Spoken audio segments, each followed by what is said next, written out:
Good evening, sir. Good evening, Nehal. Hi.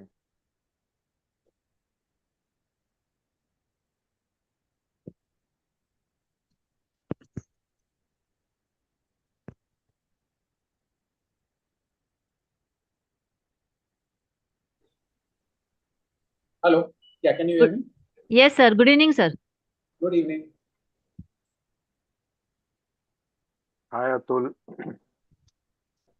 Hello, Dr. Sukan. Hi. Sir, we'll just wait for 5 minutes. People are just joining. Sure. Yes, sir. Nehal will start at 9:35. Yes, yes. Yeah. Good evening, Dr. Atul. Hello. Hello, How are sir. you? I'm good. I'm good.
Nehal, I think we will start. Sir, will start. Yes, sir. We can start, sir, Sure. right? Yeah, so good evening, everybody. And on behalf of Team IAP Mumbai, I welcome you all to this most popular Webflix show. And as most of you know, this is the season 2, and we are on episode 5 today. And our today's topic of discussion is going to be on pediatric nephrology. And to share the platform with us today, we have Dr. Atul Devkar, who's a very senior consulting pediatrician and a consulting nephrologist. Sir is attached to the Nanavati Supermax group of hospitals and the Wadia Children's Hospital. And sir is a very astute clinician and very thorough. So I'm sure he's going to deliver a very crisp take-home messages today as far as pediatric nephrology is concerned.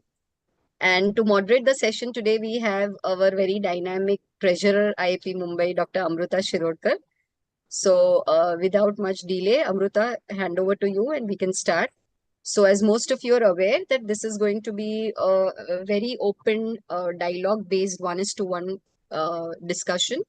Amruta would lead the thing, but whatever questions anybody has on the particular topic in question, you can put it down in the chat box. And most of these would be taken up by the expert and answered to. Thank you so much. Amruta? Thank you, Nehal. Also, I welcome you all on behalf of IAP Mumbai today. And as Dr. Nehal has already said, we are on episode 5 of season 2 of Webflix. And today I'm very honored to moderate this session with Dr. Atul Devkar sir. I have learned a lot of pediatric nephrology from sir during my residency at Nanavati. So without wasting much time, I will share my screen. My screen is visible, right? Yes, Amruta. Yeah. Yes. Okay, so audience, if you have any questions, please post it on the chat box, and please don't post any MMC number or any other details in the chat box. We don't have MMC points for this, so please reserve the chat box only for clinical and academic questions. So we'll start with the session today. Now we have tried to make this into a case-based discussion based on common pediatric nephrology cases which we see.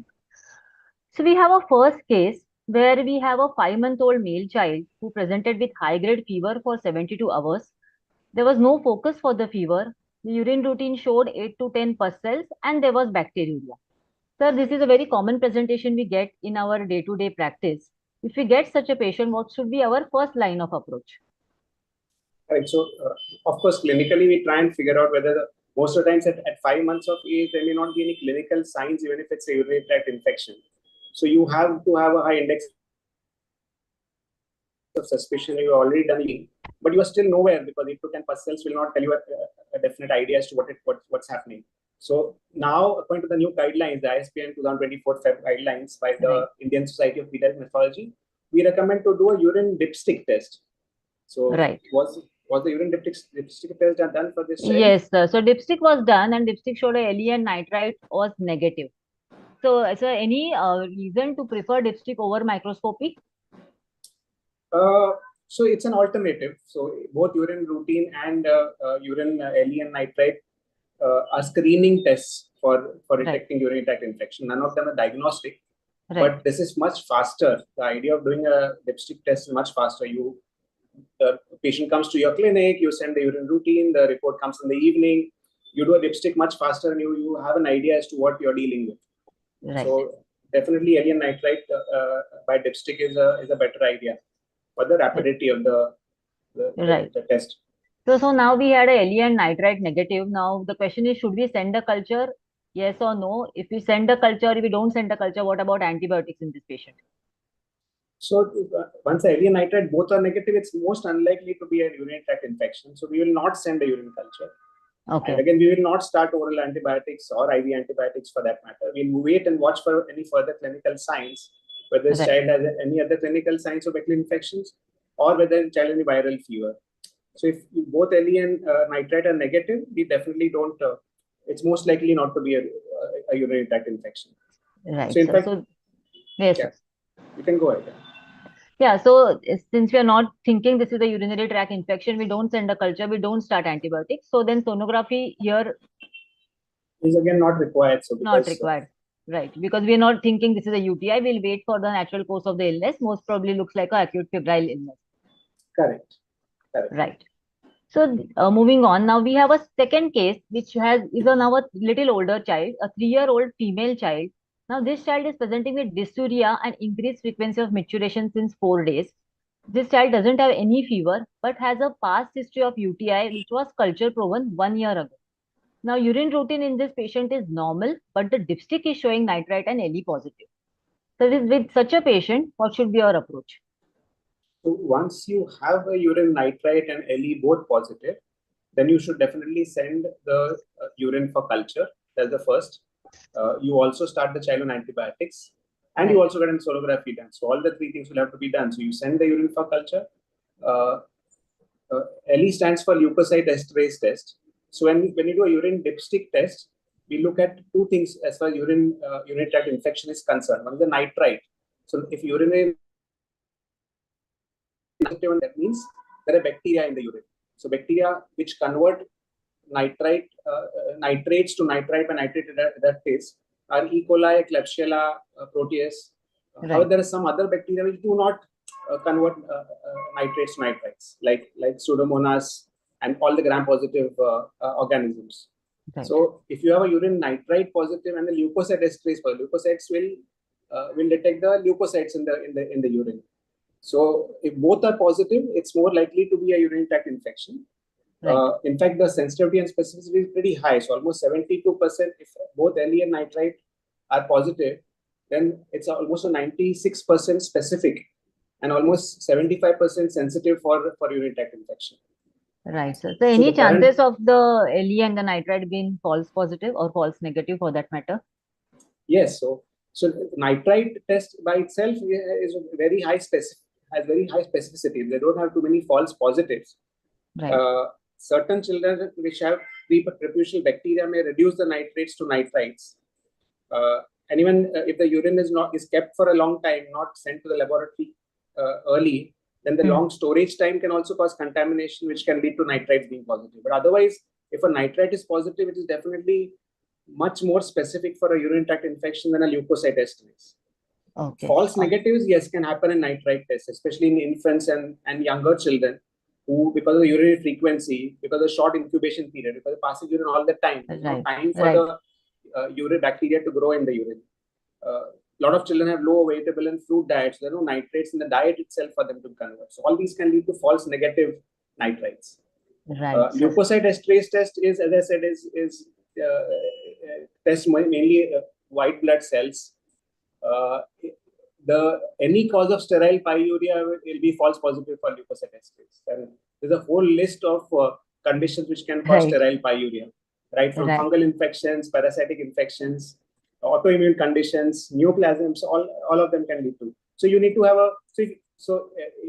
in our recommendations in ISPN, we only talk about LE and nitrite both positive or LE and nitrite both negative. But amongst those, if they were nitrite positive and the leukocyte esterase positive, I would still take it very seriously. I would definitely send a urine culture if it's a nitrite positive. Okay, sir.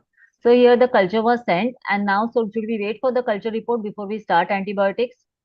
This patient we has start the antibiotics. Yeah, because this is a past history. There's a past history of culture proven UTI, and this child is having symptoms of dysuria.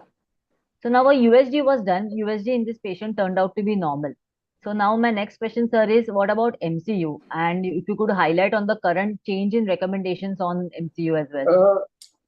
So again, the guidelines have changed a little bit for the MCU. We normally say we'll wait for the culture report. If the culture report shows any organism which is other than E. coli, I may still go ahead with an MCU.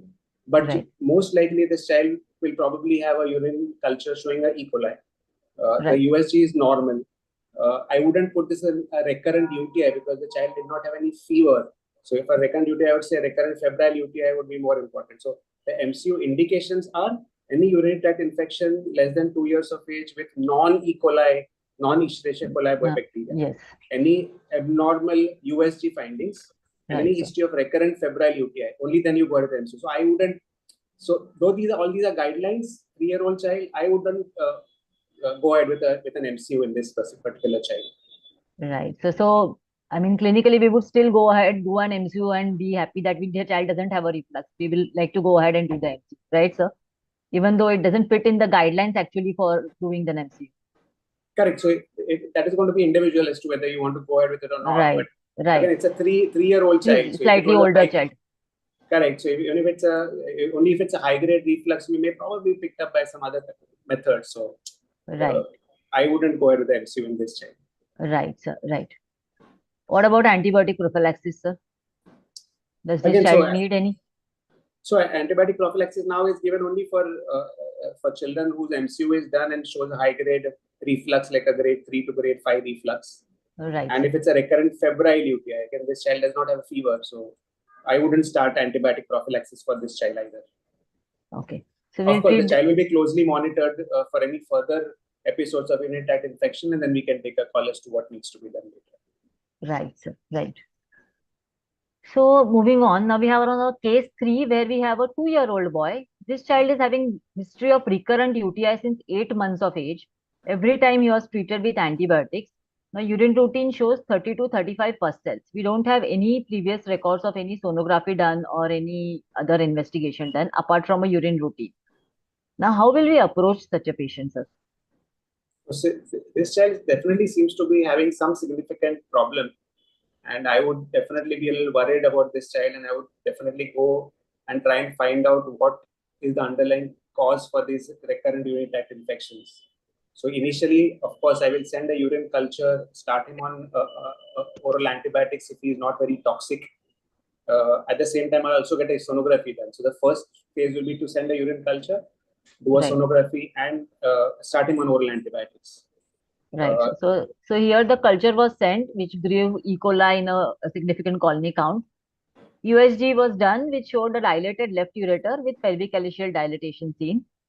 And a month later, an MCU showed a left-sided grade 3 VUR. So now, sir, if you could enlighten us on how we manage a patient. This is a 2-year-old boy now showing a left-sided grade 3 VUR. Correct. So again, grade 3 VUR is somewhere in between. So earlier classification used to be high grade refluxes. We used to say it's grade 4 and grade 5. Right. According to newer classification, they say high grade refluxes grade 3 to grade 5. So he is like a high grade reflux. So definitely the child will be started on antibiotic prophylaxis. Maybe this child would require some surgical correction later on. But if there's a grade 3 reflux, we can also, so there are two types of surgeries that can be offered to this patient. One is a surgical ureteric reimplantation. Now the child is too young to go ahead with a ureteric reimplantation. We try and do ureteric reimplantations as later as possible. That's because we want the ureters to be long enough for the ureteric reimplantation to be successful. Right. That's the first thing. Second thing is it is a morbid procedure. The child has to be hospitalized for a much longer period of time. Now we have an option of doing endoscopic Teflon injections. Of course, they are not as successful. The success rate for a first Teflon injection is around 60 to 75%. Okay, whereas the cure rate for a second injection is about 80 to 93%. But it's minimally invasive. There's lesser hospital stay. So this can be offered to this particular child, endoscopic ablation. And of course, they'll have to be counseled that this may not be the correction. Right. We can do endoscopic ablation, and the child may require a ureteric reimplantation later on in life. Okay. Okay, sir. But sir, will we put this child on antibiotic prophylaxis, right? This child, till the decision regarding what surgery needs to be done, right. The child will be put on antibiotic prophylaxis, yes. Okay, so any indication to repeat an MCU in this child?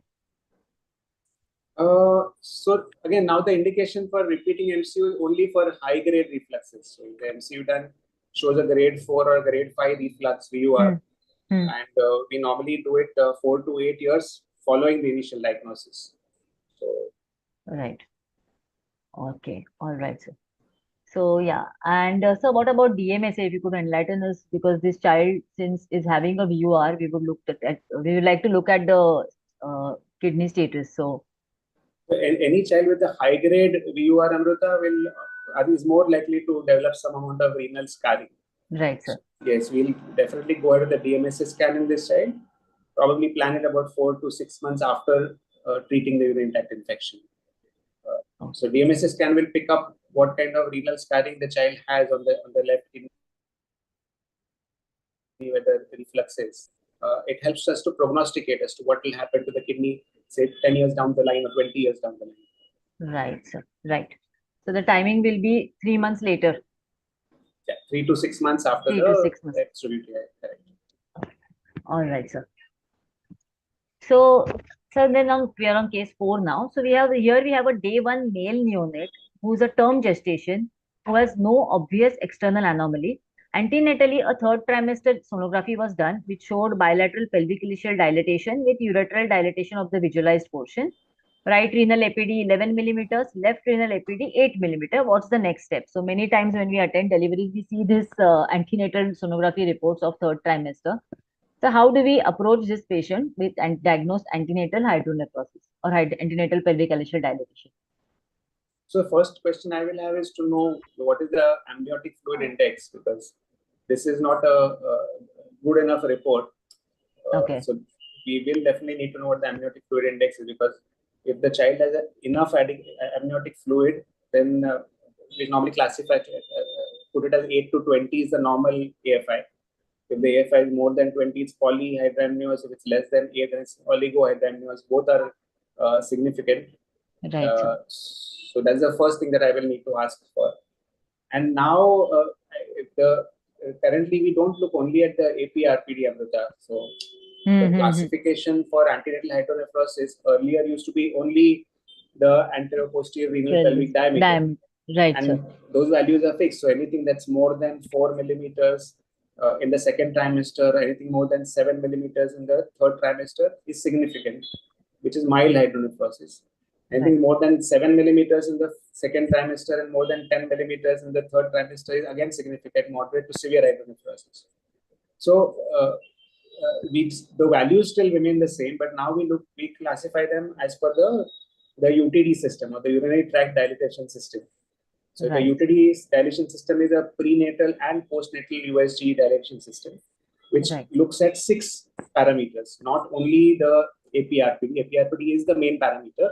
But apart from that, it also looks at the presence of the calaicial dilatation. So whether there is central or peripheral calaicial dilatation is there or not.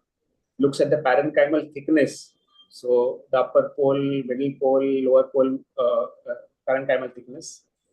Also looks at the parenchymal appearance, presence of any echogenicity, the corticomedullary differentiation that is seen, and especially if there are cortical cysts. If the cortical cysts which are present antenatally in a sonography, that means that the kidney, the back pressure on the kidney is pretty high. Look at the ureters and look at the bladder for the wall thickness and the post-void rest postnatally. And of course, the 7th parameter, which is only in the antenatal sonography, is unexplained oligohydramnios.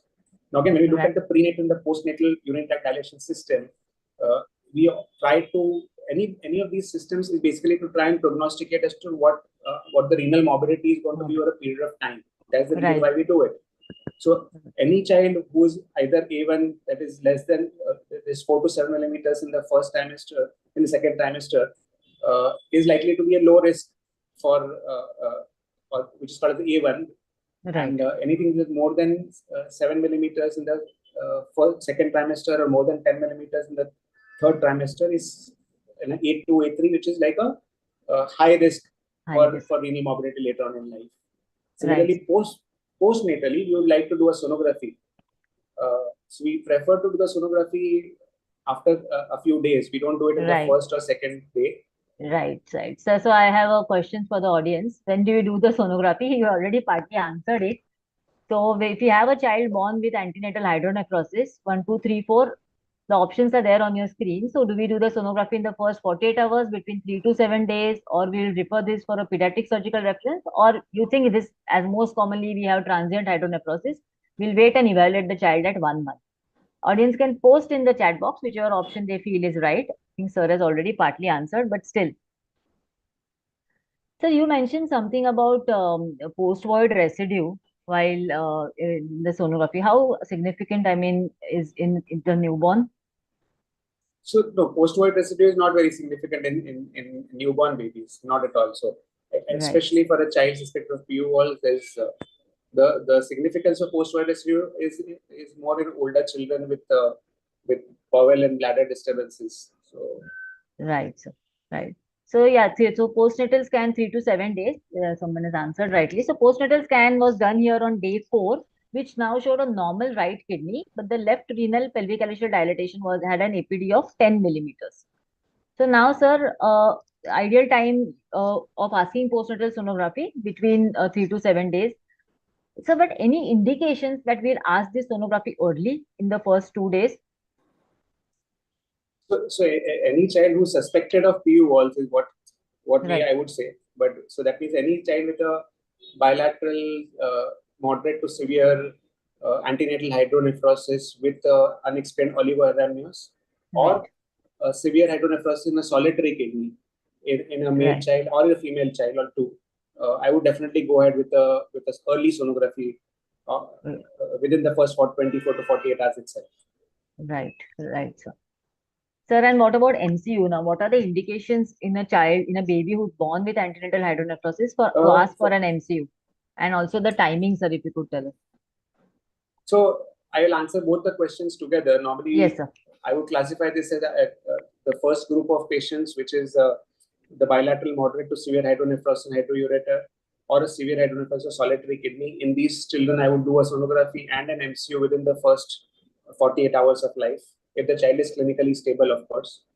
And rest of the patients with unilateral hydronephrosis, suspected VURs, I would like to do an MCU later, but maybe around 3 to 6 months of age. It also depends.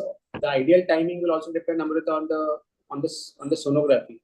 We're going to do a first sonography at day 3 to day 7, but the second sonography will be repeating again at around 6 to 8 weeks, just to know whether the hydronephrosis is getting better. For example, this child has a left-sided APRPD of 10 millimeters, which is still significant. So whether that's getting better or not, I will come to know from the second sonography at around 6 to 8 weeks. And depending on what that sonography shows, we'll be planning the next sonography, whether between 6 to 12 months of age. And then we can decide regarding the MCU. So if the MCU shows a fluctuating hydronephrosis, when I say fluctuating hydronephrosis, if you do 3 sonographies from 3 different sonologists, and if you find the APRPD is variable in all of them significantly, then it's more likely to be a VUR. See, when I'm looking at the APRPD, there are 2 things I'm worried about. One is the PUJ obstruction, pelvic junction obstruction, versus a VUR, a vesicoureteral reflux. The PUJ obstruction, more or less, either the APRPD is going to serially increase in the USGs or serially decrease in the USGs. Whereas the VUR, it keeps on fluctuating, then I would probably do an MCU earlier in that case. Right. So, and if you could just enlighten us on diuretic venography, and nowadays I think EC scan is almost replacing diuretic venography. So, indications for a DTPA and ideal timing for the same, and why? So, the choice of doing a diuretic venography is either a DTPA scan or an EC scan. Nowadays, we prefer to do an EC scan more than a DTPA. And the indications will be all infants with postnatal P2, P3, that's a moderate to high risk stratification as per the UTD, urinary tract dilation system on sonography, and who have shown that there's no VUR and MCU. So any child who we are suspecting to have a obstructive or especially upper urinary obstructive uropathy, then I would be doing an EC scan. So timing, again, your question for timing is around 10 to 12 weeks. That's because that's the time that it's required for the renal tubules to mature. So the renal tubular maturity takes a longer period of time. Again, if you want to go into details, the EC scan versus the DTPA scan, the DTPA is not very accurate because DTPA is excreted only by, both are radioisotopes. Both are given as an injection, single injection, bolus injection, and the DTPA is excreted only by glomerular filtration. Whereas, so it always overestimates the results. Whereas an EC scan is excreted by both glomerular filtration and tubular secretion. So that is why EC scan is preferable to a DTPA scan. Also, EC scan has a very simple method of preparation. It has a higher stability and a higher renal uptake. The cost is more or less similar as far as EC and DTPA scan is concerned. Both are cheaper than the MAC3 scan, which is not available here. But the MAC3 scan is supposed to be the most accurate. Okay, sir. So it's there. It's done in Bombay anywhere. MAC3 scan. It is done in a few hospitals, but now more or less most hospitals offer EC scan. So EC scan, sir, we can say is almost replacing the conventional DTPA, which we used to do earlier. Correct. So earlier it used to be DTP, and now DTP has been more or less been replaced in most hospitals by an EC scan, because Okay. as I said, the lower cost. EC is also a type of a radionuclide. Ethylene dicysteine is what it is called, Okay. and it is also a type of radionuclide. So normally most of the radionuclides we basically inject into the peripheral vein, and they're immediately taken up by the kidney. So we look at the uptake time, then we look at the excretory time, and and all this is done by a radiology counter. So you have a graph. From the graph, we know how much uptake is by individual kidneys. So there are two important things that we come to know from of any of these radionuclide scans. One is the obstructive uropathy in the upper urinary tracts, and second is the differential renal function. So if I do a serum creatinine, I would know the creatinine is say 1 milligram per cent for this baby, which is high, but I don't know which kidney is contributing to the high creatinine. Right. So when I do a EC scan, I know exactly how much uptake is by the left kidney and how much by the right kidney. So I know differentially which kidney is performing better. Right, sir. Right. Okay, that was really good information, sir. So for a baby born with antenatal hydronephrosis, antibiotic prophylaxis indications, and how long to give prophylaxis, sir? So again, there are a couple of things that have changed in the recommendations in the new guidelines. One is that antibiotic prophylaxis is not to be given for antenatal hydronephrosis till the postnatal evaluation is performed. So earlier we used to tell them, okay, at the time of discharge, start this antibiotic and send them home. But now we give them proper guidelines as to when the next test is to be done. So of course, if it's a PU walls, you're going to do a sonography and MCU much earlier. So the child has antibiotic prophylaxis earlier. Right. So if you do a sonography on day 3 to day 7, you find that the child has a severe ureteric dilatation and a AP-RPD which is more than 15 millimeters, you're going to start with the child on antibiotic prophylaxis. Right. So you start the antibiotic prophylaxis only after the postnatal evaluation is performed. Okay. And the next question was how long to give it. Okay, so prophylaxis now can be stopped for children up to 2 years of age if there is no breakthrough UTI for 1 year. Okay. And the child is toilet trained and does not have any bowel and bladder disturbances. Right, sir. Okay. Okay, sir. So we'll move on to the next case. The participants, if there are any questions concerning urinary tract infection or antenatal hydronephrosis, please post them in the chat box. So I will take it in between the session as well. So, sir, now we are moving on to our next discussion. Now, this is a 6-year-old girl who's presenting with history of increased frequency and urgency of maturation. She has a past history of recurrent UTI. She also has history of passing hard stools. She's passing very small quantity of urine every 15 to 20 minutes in the day. She's fine while playing, sleeping, and there is no incontinence. Now, if such patient comes to a clinic, obviously I would first think this is a UTI. But sir, as a specialist, are we dealing with something else here? How should we approach, and what else in? Yes, sir. So Amrita, there are a lot of red flags in this case. One is the history of recurrent UTI. Second is the history of passing hard stools. Second is that she is emptying the bladder every 15 to 20 minutes. So all these probably I would definitely think in terms of bowel bladder disturbance or avoiding dysfunction in this child. So we normally, whenever there is the following symptoms like a recurrent UTI or a constipation with impact, again for constipation, Amrita, it's very important to ask the specific history of constipation. You just can't ask the parent, does he have constipation or not?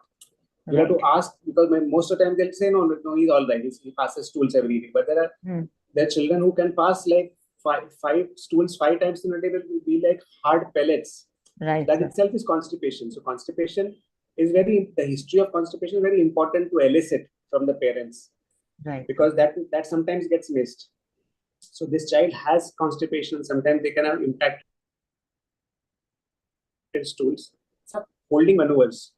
Holding maneuvers is something which happens because of urgency. So it's a sign of urgency, which is sudden and uncontrolled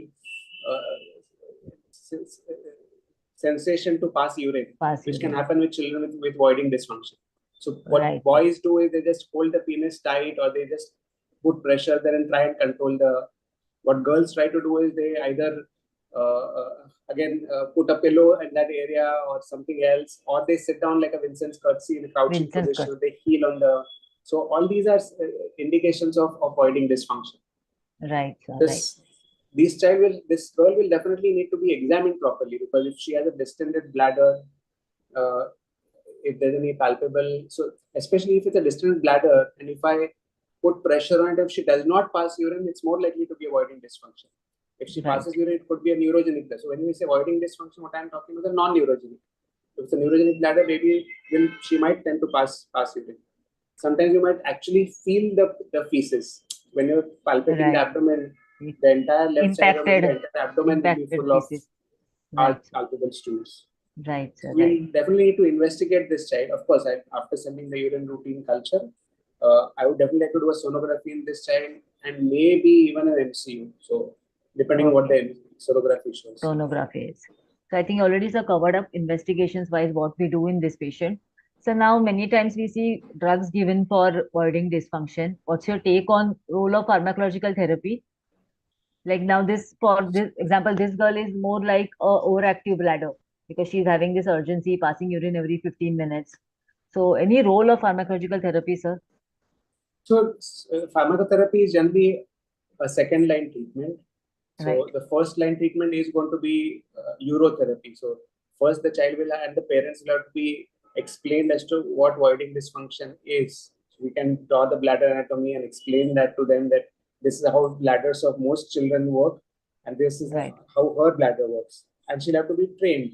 So some biofeedback has to be given. So she will have to learn that she has to pass her urine. And more importantly, we'll have to do an aggressive treatment for the constipation. So this child may require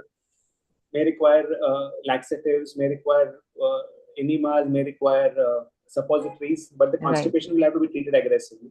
And of course, the lifestyle. So the lifestyle regarding food. So diet will have to be high in fiber, so help the child to pass the stools properly.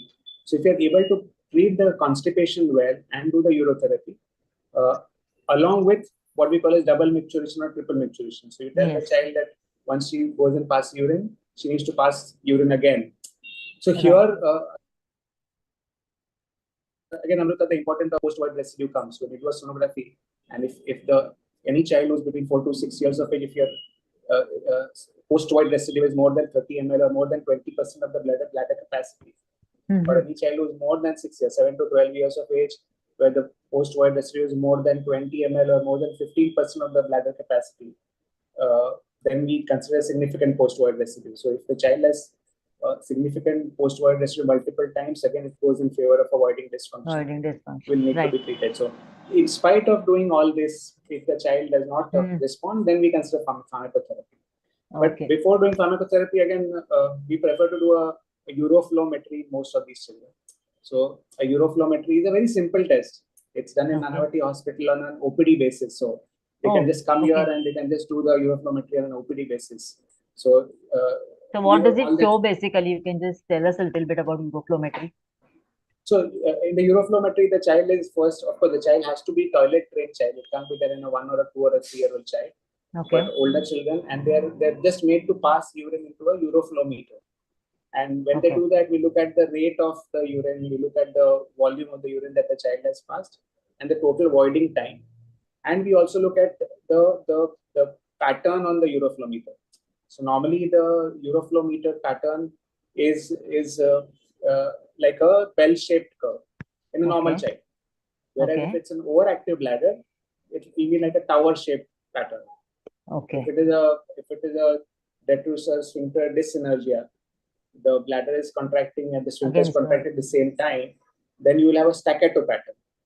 Again, if the child has a neurogenic bladder, then it might turn out to be a plateau kind of a pattern. So the graph that is obtained with the uroflowmeter, of course, along with the sonography, MCU, and the clinical investigations together, we can come to a diagnosis as to whether the child, which type of voiding dysfunction, which type of bladder he has.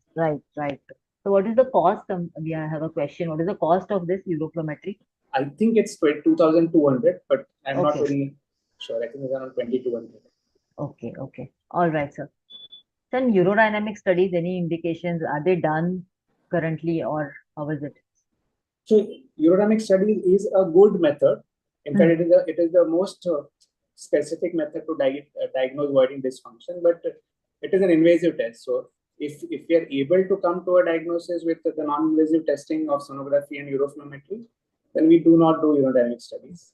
I would say the role of urodynamic studies would be any child who's showing deterioration in the renal functions. The upper tracts are getting damaged over a period of time. Then I would do a urodynamic study to know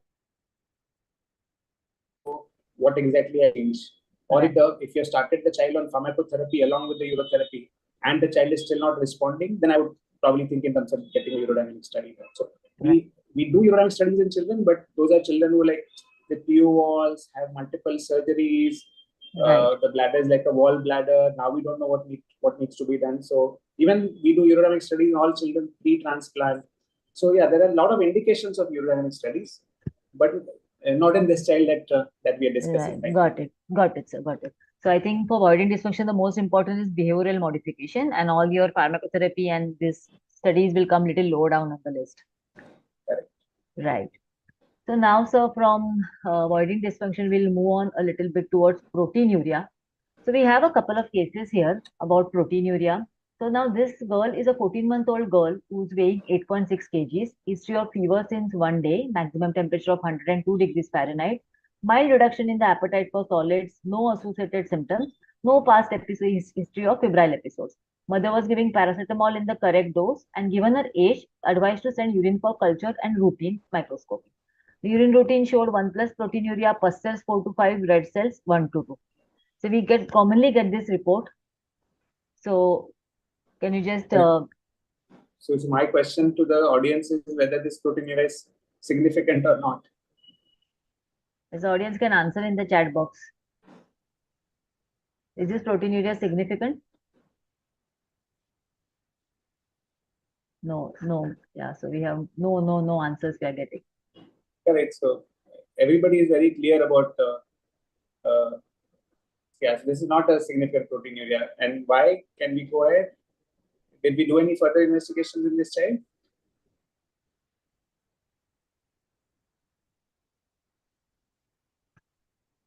So fever by itself can be a cause of proteinuria. Right. So most children with fever, there are benign causes of proteinuria, of which fever is one of the at the very beginning. So I think everybody's got the answer correct. Right, so, sir. Right. So now this fever persisted for a day. We sent blood tests which showed mild anemia. The counts were low, viral type, platelets were 1.8 lakh, no malarial parasite seen, SGPT normal, CRP 1.5. Fever disappeared on day 4 and there was the appearance of exanthem. So in most probability, we were dealing with a viral fever, which the fever subsided and there was the appearance of a rash. Urine culture here was sterile. So this was a benign and transient proteinuria. So we could just so all these are benign causes of benign proteinuria. So fever by itself, post-exercise because of loss from the muscle, orthostatic proteinuria, seizures, post-seizures. Right. So post-seizures also many times we can. Benign, of course. Now the conditions are benign, but the proteinuria is benign. Proteinuria is benign. Right, sir. Right. So now we have next case where we have a 3-year-old boy weighing 12 kgs, fever, vomiting for 2 days, loose stools, frequent episodes in small quantities. There is mild to moderate dehydration, advised probiotics, zinc, and oral rehydration. Now here the urine routine showed again 1+ proteinuria, ketones 2+, sugar absent, pus cells 2 to 3, red cells 2 to 3, specific gravity 1.030. So yeah, so is this proteinuria now significant, and how do we approach this? No, so I would definitely look at the 2 parameters, which is specific gravity of 1.030 and ketones being 2+. So that means the child is probably dehydrated. Right. So this proteinuria also doesn't seem to be significant at all. So any kind of concentrated urine will lead to a false positive proteinuria. So right. So false positive proteinuria on dipstick. Yeah. On dipstick, you will have false positive proteinuria for any concentrated urine, any urine which is alkaline in nature. Any urinary tract infections can also lead to false positive proteinuria. Right. False negative urine can be because of dilute urine. and can Right. also happen because of vitamin C or ascorbic. Vitamin C. Ascorbic acid is a common culprit if you noticed. So ascorbic acid can lead to a false negative urinary nitrites for UTI. It can lead Okay. to a false negative proteinuria Proteins. and dipstick, and it can also lead to a false negative hypercalciuria. So urine for calcium. Oh, If your child is on more of vitamin C, sometimes the urinary calcium by creatinine ratio may not be accurate. So ascorbic acid is a common culprit for this. okay. Okay. All right. So this is a good point to as a take-home message. Sir, we have a next case of proteinuria now. Now, this is a slightly older adolescent boy, 13-year-old, who has a history of incidentally diagnosed proteinuria ranging from 1 plus to 3 plus over 9 months. Now, urine report done during fever 9 months ago showed 3 plus protein, no cells in the urine. Urine spot protein to creat ratio is 0.3 to 1 on 3 separate occasions. This is a well-grown, active, normotensive child, no edema. So, can you tell us what we are dealing with here with a varying range of proteinuria over several months? So this again, Amrita, is a very common referral to us as pediatric nephrologists. So slightly older children who are active in sports, they come to us and the proteinuria is significant, 1 plus, 2 plus, even 3 plus at times. As you said, this child again seems to have had proteinuria which is persisted. So the pediatrician probably followed this up, and so many times what happens is since the proteinuria gets persistent for so long, some of these children are even posted for kidney biopsies when they are referred to us. Okay. But see, this proteinuria, whether it's significant or not, I'm sure once they have done the urine routine and the urine spot protein by creatinine ratio so many times, I'm sure the child's creatinine must have been done and the creatinine must have been normal. So these other investigations, though you not put it up, I'm assuming that all the other reports of renal biochemistry were normal. Right. So I would definitely think in terms of an orthostatic proteinuria. So any tall, thin teenager who is very physically active and athletic, we prefer to do a simple test, which is you empty the bladder completely at night, do a first morning spot urine protein by creatinine ratio. Repeat the ratio after 4 to 6 hours. If it is less than 0.2 in the morning, more than 0.2, or there's significant difference in the proteinuria from the morning and the evening samples, this is an orthostatic proteinuria. I would leave this child alone. So there nothing to do. Various studies which have been done, which children having been followed up for almost more than 10 years with the proteinuria of urine protein by creatinine ratio more than 0.2 or more than 2 plus, 3 plus, and they have not had any significant renal morbidity. So this is again a benign cause of proteinuria in a slightly older child. Correct. So, but these patients may come to you on a regular basis, so don't worry. Right, sir, right. Okay, so now we have a case where we have a 20-month-old boy with poor weight gain, born of a third-degree consanguineous marriage. Birth weight was 2.8 kg, antenatal USG not done. Current weight is 7.8 kg, length of 69 centimeters. He was evaluated clinically by pediatrician for the above symptoms, labeled due to improper feeding and inadequate weaning. So on history, I think I would like to ask the audience anything anybody would like to suggest. This is birth weight is 2.8 kg, current weight is 7.8 kg. This child is 20 months age. And the length is 69 centimeters. Obviously, he is short. He is underweight as well. Okay, so I think we will move on. Yes, failure to thrive. Exactly. We are dealing with failure to thrive. So we investigated this patient further. We found a hemoglobin of 7.9 gram%, a total counts of 9,800. Calcium was done, which was 8.9. Phosphorus was 7 milligram%. T3, T4, TSH was normal. Now looking at the anemia, little low calcium, he was put on iron and calcium supplementation, vitamin D3 sachet for 6 weeks. However, he continued to have poor weight gain. Sir, how would you approach now? So there are two things. One is definitely apart from the weight, the child seems to be very short. Yes. So I would go into the history of asking whether any of his siblings are short. So, or whether family is short stature or not. Because if he's the only child who's short, I would be worried. Right. Again, his phosphorus level of 7 milligram per cent, I would be worried because high phosphorus in a child with who's not thriving well. Right. I would think in terms of renal cause of failure to thrive. So Right.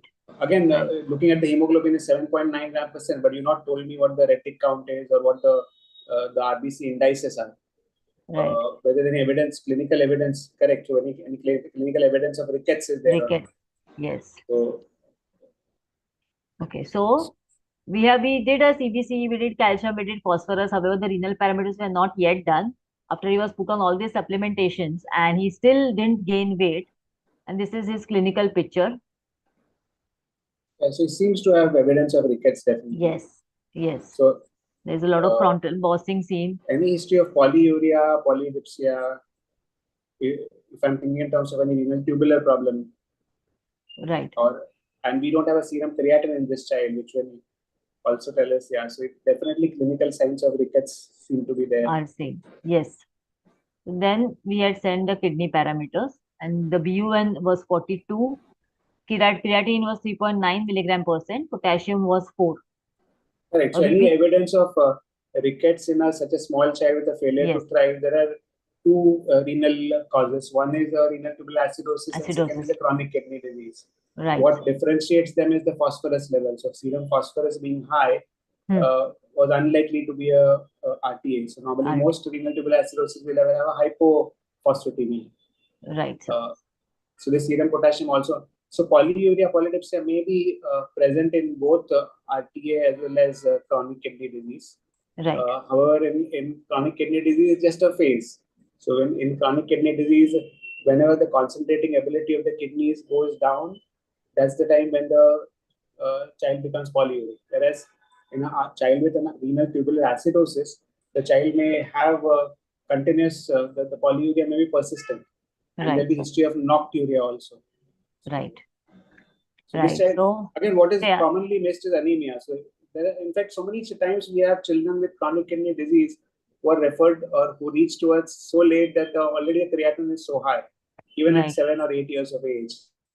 Right. So very important to send renal parameters. So here now, when we did the USG, there was right kidney showing the size of 3.1 by 2 centimeters, left kidney 3.5 by 2 centimeters, and bilateral loss of corticomedullary differentiation, with the bladder being normal.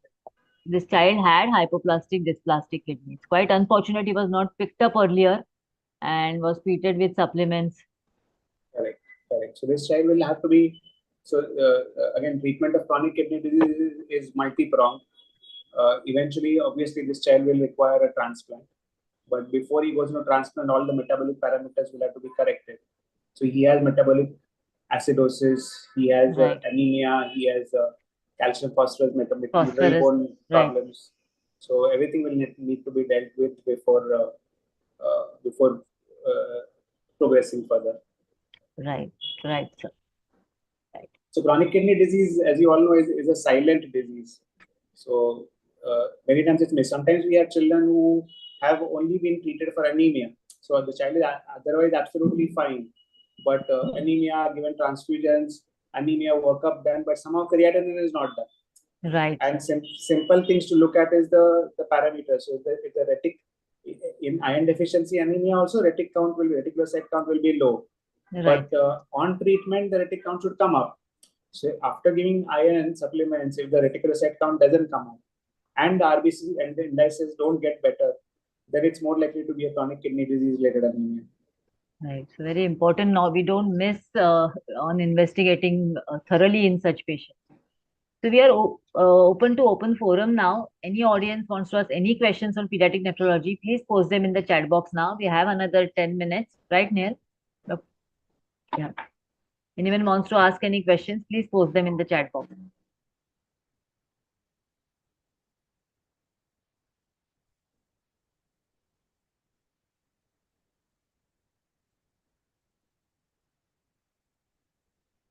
Where can we read the updates? Updates as in, I think, the latest guidelines, Dr. Vatsala, you mean to ask? So the ISPN guidelines have come in the Indian pediatrics itself. Yes. We'll share the link. We'll share the link with you. Can I unmute and ask? Yes, please. Sir, a very pertinent question may be related to IgA vasculitis. So a lot of times in IgA vasculitis, when we see patients, we in the first week or second week can see some proteinuria, some RBCs, and so IgA vasculitis is treated by pediatricians only. So is it good to start steroid, not good to start steroid? Is it worthwhile to do a biopsy early?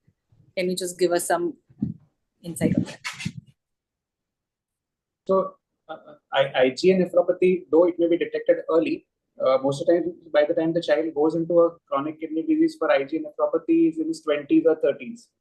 So there is no hurry, but yeah, if you need to diagnose, yes, there's any child with a persistent proteinuria or a persistent microscopic hematuria for more than 6 months, we definitely of course, we have already done all the other investigations. There's no evidence of any autoimmune disorders like an SLE.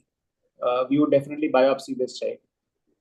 We normally don't start steroids for patient IgA nephropathy. We normally use anti-proteinuric agents is what we normally start. So we use either enalapril or ACE inhibitors or ARBs and try and monitor the child along with that. As I said, IgA nephropathy doesn't have any treatment per se. So these children do progress to end-stage renal disease by their 20s or 30s, by the time they're out of the pediatrician's treatment leave. So they do require kidney transplants later on in life. So we have a few questions in the chat box. Indications of screening USG KUB in neonate. So now, because the antenatal sonographies are done in almost every child, anomaly scan is done in every pregnant mother, we normally don't do screening sonography in children. Unless So until the antenatal is anything most showing of the times antenatally we have an idea that this mother has had antenatal hydronephrosis, only then we do the screening test. And the screening sonography, as we already discussed earlier, is from anywhere from day 3 to day 7 of age. Right. So what medicine to start for anemia related to kidney disease?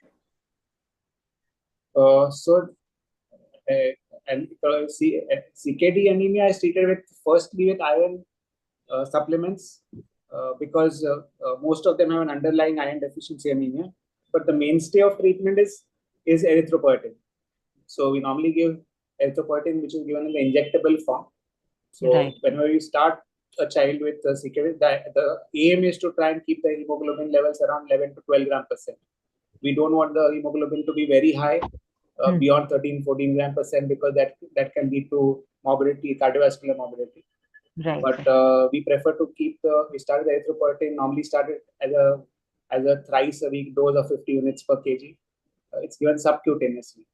And then we try and make it as a once a weekly dose at around 150 units per kg. And once we know what dose is sufficient to keep the hemoglobin between 11 to 12 gram percent, we can make it monthly subcutaneous injections also. Of course, the children with chronic kidney disease that we have who are on dialysis or hemodialysis, we do tend to give the erythropoietin through intravenous routes. So then we don't give them subcutaneous. Right, sir, right. So any role of ACE inhibitors as a renoprotective agent in high-grade VUR? There is no role of so when you say high-grade VUR, if the high-grade VUR is progressing towards a chronic kidney disease stage 2, stage 3, proteinuria is just starting, yes, then we'll start with ACE inhibitors. High-grade VUR by itself, there is no role of there's no role of ACE inhibitors at all. So if it starts progressing to chronic kidney disease stage 2, stage 3 with proteinuria, then we'll start with ACE inhibitors. Right. So there is a 1.5-year-old child with phimosis and mild hydronephrosis with fever and crying during maturation. Urine routine is normal, culture is negative. Is this UTI? Urine routine is normal. Culture is also negative. The child is having phimosis and mild hydronephrosis. Child is crying during maturation and is presenting with fever right now.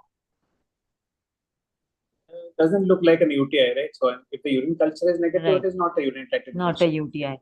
No. Right. So in this child, the question is how tight the phimosis is. Normally, if it's a 1.5-year-old child, I would still not jump into doing circumcision in this child. I would prefer to use the steroid ointments. Right, sir. If the child responds to that and if all the symptoms get better, the crying during mixation becomes all right, then it's good. But this is not a UTI, so I wouldn't be too worried. But at the same time, I may start using steroid ointments for the phimosis. Right. So how long do we wait before we plan to do the circumcision, or? So most of the times, physiological phimosis can go up to 3 years of age. So Right. we don't rush into circumcision before that. Right, sir. Right.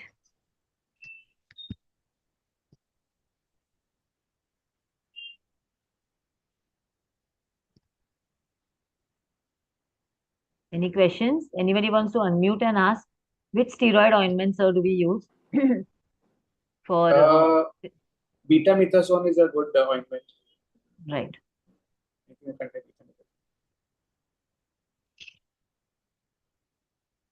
So you normally do the betamethasone treatment. What we do is we apply that, tell them to apply it over the glans penis overnight. And sometimes we tell them to do it 15 days on and 15 days off. So for 15 nights at succession, you apply it, then you give a break. And then 15, we definitely tell the parents not to pull the It's forcefully behind. A lot of parents, what they tend to do is when they realize that this happened, they'll apply some oil and they'll try to pull the prepuce behind. So that should be specifically told to them that nothing needs to be, just apply it, and over a period of time it does get better. And it has got better. So 20 years back, the number of circumcisions, I'm sure if there are pediatric surgeons around here, they would say the number of circumcisions have gone down drastically after we realized that steroid ointments can help treat most of the plain betamethasone. Plain betamethasone. So if phimosis is causing mild hydronephrosis, should we consider circumcision early or still go with steroid ointment? If you're not tried the steroid ointment, I would definitely give the steroid ointment first. Yes. And so there's another question. Some kids develop frequency. Sometimes every 10 minutes they want to pass urine for a few days, but the urine tests are normal. So this could also be something like an overactive bladder. Right. So you will need to go into the details of why this is happening. Of course, pollakiuria is known, but some boys they go through a phase, and most children with overactive bladders are boys between 3 to 6 years of age, or 3 to 8 years of age. And you will see that this will happen with phases. So if you have done a urine test, the urine routine culture is normal, you go into the diet. So nowadays we see a lot of children with urinary frequency because of the diet. So most of them are eating fast foods. They have a lot of salt in their diet. So all these chips, so all these children with extra salt in the diet can lead to drink that much more water. Also, any diet which is rich in salt will also cause hypercalciuria. So the sodium calcium gets exchanged. So that itself can lead to urinary frequency. So you try and correct the diet. At the same time, do a urine routine, urine culture if both are normal. If the sonography is normal, then most likely this is just a phase of our overactive bladder, will get better over a period of few days. Right. So there's a question, itching around urethra. If children presenting with itching around urethra, anything in particular to be done? So most of the time, itching around the urethra, especially in younger children, will be some kind of fungal infection coming up. So we see in female children quite commonly this complaint. Correct. Mothers come with the complaint that the child is itching around the urethra. Right. So it's quite most likely the beginning of a fungal infection. So first and foremost, try and avoid using diapers, because now we are following the West and we're using diapers left, right, and center. So some amount of aeration of that area is important. That itself clears a lot of things. Right. And if the itching is associated with redness also, then you may require some local antifungal applications. Right. Again, in girls, slightly girls, we see this quite a lot. So the general instructions that they need to drink a lot of water, they should not hold on to the urine, they should use the spool toilets, change the panty often, Yes. and use antifungals. All these together normally helps with this itching around urethra problem for school-going girls. Right, sir. Right.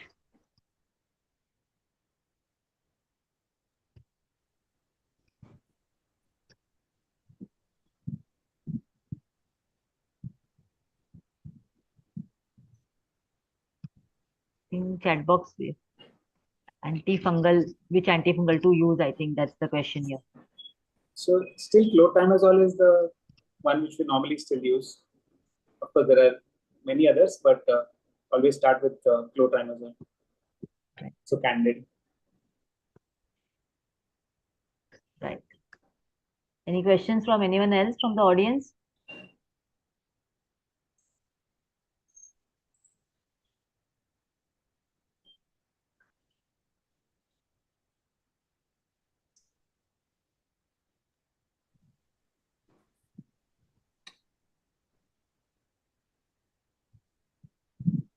So I don't think there are any questions, sir. I think we can Yes, stop Sikha. this. Yes. It was an excellent session. Thank you, sir, for an excellent session. And for most of us, and specifically for me, sir is the go-to person for any problems related to the little filters in the body of the patients. Na? So, and sir has covered in a simplified manner antenatal neonatal issues like hydronephrosis to proteinuria. So, quite a good coverage of topics we have done with nephrology in this last 1 hour. And thank you, Dr. Amruta, for carrying the session so well. I also thank all the delegates who have been there with us continuously throughout till this time. And we hope to see you all for the next session of Webflix last Friday of the next week, next month, which is on another organ system, the ophthalmology. So eyes related disorders, problems related to the eyes. And we have an expert for that also. So we'll see you next month as well. I hope to see you all this Sunday for our upcoming vaccine CME at Sahara Star. And please be on time to enjoy a good breakfast at 8 a.m. and also a very excellent academic sessions that we have lined up for all of us at Sahara Star. Next month, we Sikha, have you few can, other. yeah, Thank tell you them very about much, sir. July. Thank you very much for giving me this opportunity. I think your team is a very dynamic team, and I enjoy attending all the Webflix sessions that have been covered till now. Looking forward to the ophthalmology session also. Thank you very much. Thank you, sir. Thank you Thank so you, much. sir. Thank you so much. Sikha, you can tell them about July also, 3 events. Yeah, so on 14th July, we have our hearing CME, hearing the neurodevelopment. 7th, we have another CME, which is will come out with the flyer very soon. So 14th is in Chembur. The hearing CME is at Chembur, and 21st of July we have another CME, which is encyclopedia. So we'll soon share the flyer for the same as well in our zonal groups. So 21st is Encyclopedia 2.0. It is the second encyclopedia of this year. Last year was the first one. And this is going to be all about practical approach on observation. Dr. Amdekar and Dr. Chokhani are going to be the main faculty for this program. And the 7th is also going to be a very practical based approached CME, half-day CME.